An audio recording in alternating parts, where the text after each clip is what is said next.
आइए, बड़ी सुंदर सी यहाँ बात कही गई कि जिस समय पर धृतराष्ट्र ने देखा है कि विदुर जी को भी धक्के मार करके दुर्योधन ने घर से निकलवा दिया। 100 भाई हैं ये दुर्योधन, धृतराष्ट्र के 100 पुत्र हैं और एक से एक दुराचारी है, एक से एक आताताई है और बड़े दुष्ट हैं। और अपने बेटों के सामने दुर्योधन की मजाल नहीं है कि वो कुछ कह सके, केवल नाम का राजा।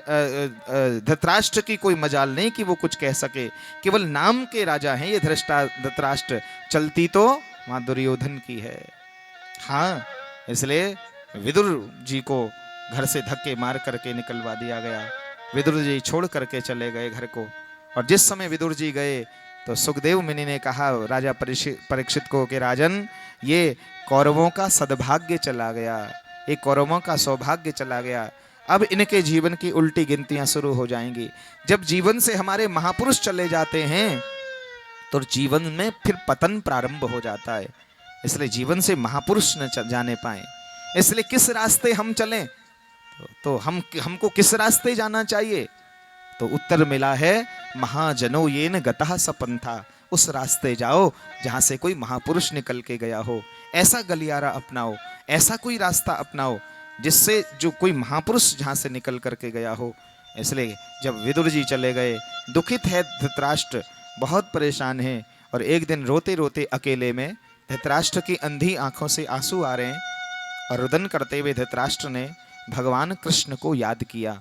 और भगवान कहते हैं यो यथा माम प्रपद्यन्ते ताम तथैव भजाम्य हम, जो मुझे याद करता है और जिस भाव से याद करता है मैं वैसे ही आकर के उसके समक्ष खड़ा हो जाता हूँ। इसलिए भगवान आकर के धृतराष्ट्र के सामने खड़े हो गए। धृतराष्ट्र रोने लगे और रोते हुए धृतराष्ट्र ने भगवान को पूछा कि केशव, आपको मैं कुछ पूछना चाहता हूँ प्रभु, आपने मेरा क्या ऐसा कसूर था, मेरी ऐसी क्या गलती थी कि आपने मुझे नेत्र प्रदान नहीं किए? जन्म से ही मुझे जन्मांध बनाया, मेरी आंखें छीन ली गई और मैं अपने परिवार को नहीं देख पाया, मैं अपने घर को नहीं देख पाया। मैंने अपनी पत्नी के शब्द जरूर सुने कानों से गांधारी के, लेकिन मैं इसको आज तक देख नहीं पाया। मेरी पत्नी कैसे दिखती है, मेरे बच्चे कैसे दिखते हैं, मेरे परिवार के लोग कैसे दिखते हैं। मैं अपनी राजगद्दी का अपने हाथों से स्पर्श कर सकता हूँ, उसमें बैठने का सुख ले सकता हूँ, लेकिन मुझे आज तक ये मालूम नहीं है कि मेरी राजगद्दी कैसी है। मैंने क्योंकि अपनी राजसभा को नहीं देखा, मैंने अपनी राजसभा को नहीं देखा। मैं हस्तिनापुर का मालिक हूँ, लेकिन मैंने हस्तिनापुर की प्रजा को आज तक नहीं देखा। चिड़ियों का कलरव सुना है मैंने, पक्षियों का कलरव सुना है मैंने, लेकिन उनके स्वरूप को मैंने नहीं देखा। नदियों के जल का स्पर्श किया है, लेकिन नदी बहती हुई कैसे दिखाई देती है मैंने नहीं देखा। मैं बहुत अभागा हूँ। मैंने कोयल के शब्द को सुना है, लेकिन उसके रूप को नहीं देख पाया। मैंने पहाड़ों को नहीं देखा, मैंने झरनों को नहीं देखा, मैंने मंदिरों को नहीं देखा, घंटियों के स्वर को सुना है, लेकिन उसको देखा नहीं है। इसलिए मैं बहुत बड़ा अभागा हूँ, मैं दुनिया को नहीं देख पाया। हे केशव, लेकिन मुझे इस बात का कष्ट नहीं है। कष्ट तो मुझे इस बात का है कि कोई चीज़ तो मुझे बढ़िया दे दी होती। अरे मुझे आंखें नहीं मिली तो कम से कम मुझे बच्चे तो अच्छे मिल जाते, मुझे बेटा तो बढ़िया मिल जाता, मुझे पुत्र तो ठीक मिल जाता। इस बेटे से मैं बड़ा दुखित हूँ। 100 दे दिए, एक ही दे दिया होता नालायक, 100 देने की क्या जरूरत थी। इसलिए हे केशव, मुझे पता है कि आप नारायण हैं, आप प्रभु हैं, आप भगवान हैं। इसलिए मैं आपको पूछना चाहता हूँ कि मुझे ऐसा नालायक बेटा क्यों मिला। और तब भगवान कृष्ण ने मुस्कुराते हुए कहा कि धृतराष्ट्र, ये तुम्हारे ही जन्मों कर्मों का ये फल है। हाँ, क्योंकि ध्यान रखना, घर में अगर संतति खराब आ जाए तो उसमें कहीं ना कहीं माता और पिता का ही दोष होता है। आप देखें कि राजा उग्रसेन तो बड़े धर्मात्मा राजा थे, लेकिन कंस जैसा कुपुत्र घर में बेटा जन्म हो गया। तो कंस जैसे कुपुत्र बेटे का घर में जन्म क्यों हुआ? क्योंकि पति तो बड़ा बढ़िया था, धर्मात्मा था, लेकिन जो उसकी पत्नी थी पवन रेखा, गलती उससे हो गई। पति की आज्ञा के बिना कहीं चली गई और वन में भयंकर निशाचर की छाया पड़ गई और सगर्भा थी, और बस उसी निशाचर ने आकर के कंस के रूप में जन्म ले लिया। वही कालनेमी कंस के रूप में चल करके आ गया, तो भयानक निशाचर, और उसके भीतर नैसाचरी प्रवृत्ति। इसलिए जहां बच्चों में दुर्गुण आते हैं तो वहां निश्चित ये बात पक्की है कि कहीं ना कहीं माता पिता की कोई कमियां और कोई गलती रही है कि घर में ऐसी नालायक संतान का घर में जन्म हुआ है। इसलिए भगवान कृष्ण ने कहा, धृतराष्ट्र, ये तुम्हारे पूर्व जन्म का फल है कि जो तुम्हें 100 बेटे मिले हैं। कहा कि ऐसा क्या है मेरा पूर्व जन्म? कह दिया गया कि पूर्व जन्म में तुम राजा थे, एक बहुत बड़े सम्राट थे तुम, और एक दिन तुम राजगद्दी में बैठे थे धृतराष्ट्र, तो तुमसे मिलने के लिए एक ब्राह्मण देवता आए और उनके पास 100 हंस के बच्चे थे। 100 हंस के बच्चे उस ब्राह्मण के पास थे।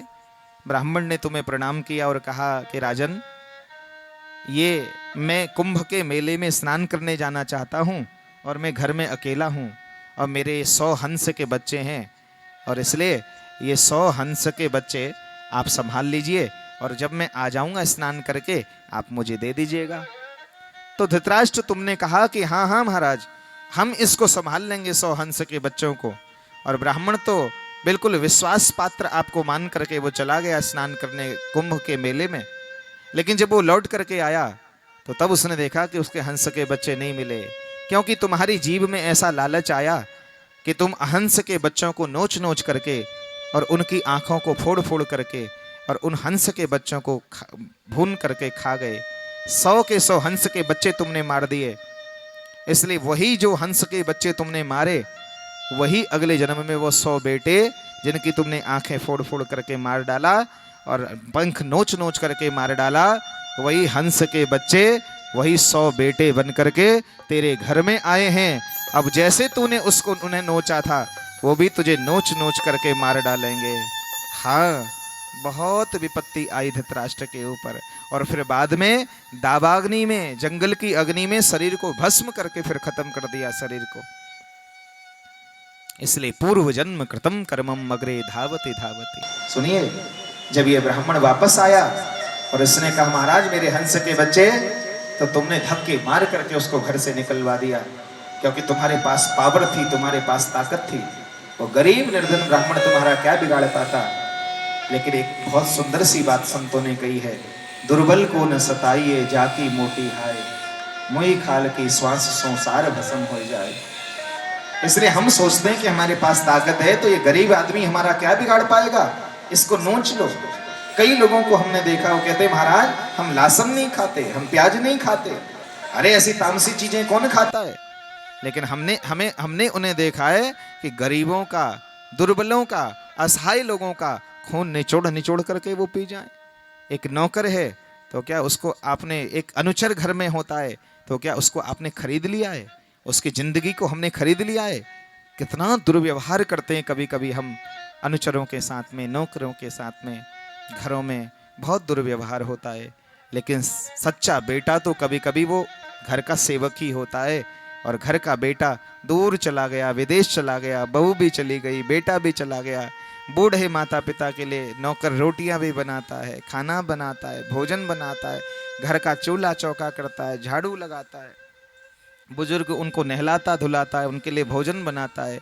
तो बोलो असली बेटा कौन है? इसीलिए दुर्बल को न सताइए जाकी मोटी हाय। इसलिए जो गरीब है, जो असहाय लोग हैं, उनको हमारे द्वारा कभी सताया न जाए। हम ये न सोचें कि ये हमसे दब जाएगा, ये क्या कर पाएगा, जाकी मोटी हाय। हाँ, इसलिए किसी की बद्दुआ न ली जाए, किसी की दुआ ली जाए। बड़े लोगों से, गरीब लोगों से, निर्धन लोगों से, बुजुर्ग जनों से हम लोग दुआ लें, क्योंकि जो बात दवा से नहीं होती वो बात दुआ से होती है। कभी कभी ऐसा होता है कि जो बात दुआ से नहीं होती वो बात दवा से हो, जो बात दवा से नहीं होती वो बात दुआ से हो जाती है। जो बात दवा से नहीं होती वो बात दुआ से होती है।